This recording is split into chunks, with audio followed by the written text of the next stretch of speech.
همکارمو که هنرمند بود همین کودکی با همین هنر خود کارگی بودیم. وقتی که ما صنف 5-6 میخوندیم این خیلی گوارچه میتراشیدیم. خیلی چیزایی که همین خیلی چیزای کلون نیست و همین چیزای میده قطعی سر کار داشتیم. خیلی عموما همین شوقی داشتیم.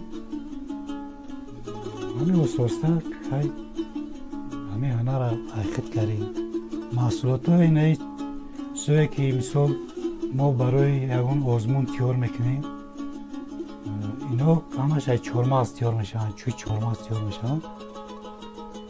اینا را ما شورا میگیریم، اول خشکش میکنیم، چوی چهارمغز خشک میکنیم. بعد خشک کردن با وقتی که شکلش به جا میاریم با بعد وای چند قریب یک ماه دیگه در یک جای سویا خشک میکنیم که وای تماما خشک شود. اگر در دیگه جا خشک نمیکفه برای همین در جای سویا خشک میکنیم.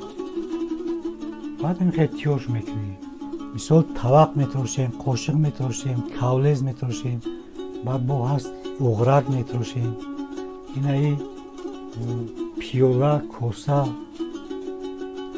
گوارچه خیلی چیزی که در همین خوجگی در خلق در کوره میتراشیم.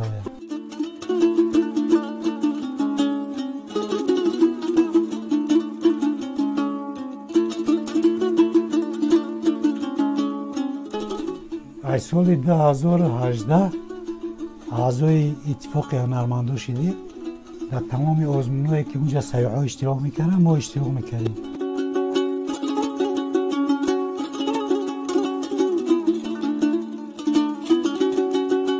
سال 2019 در باغ صدرالدین عینی اشتراک کردیم در یک آزمون.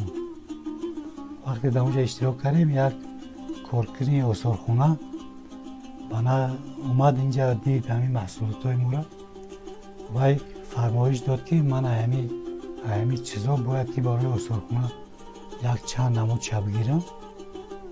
همینا را صورت گرفت. بعد همین در همون وزارت مونده وای کردیم که این مال تاجیکستان است. در تاجیکستان هم خیلی هنرمند همه چیزا تیار کرده ممکنه دیگه جا آوردگی همینا. بعد هم کارکنی آثارخانه اومد همینجا دید همین چه ما تیار میکنیم همه همینه به نوار گرفت برد نشون داد. بعد تصدیق کردن که حقیقتا خیلی همین چیزا در همین تاجیکستان همین هنرمندای خود ما تیار میکردیم. بعد اومد خیلی زکاز کرگی بود همون چیزا را تیار کردیم گرفت. بعد برد چوب آثارخانه را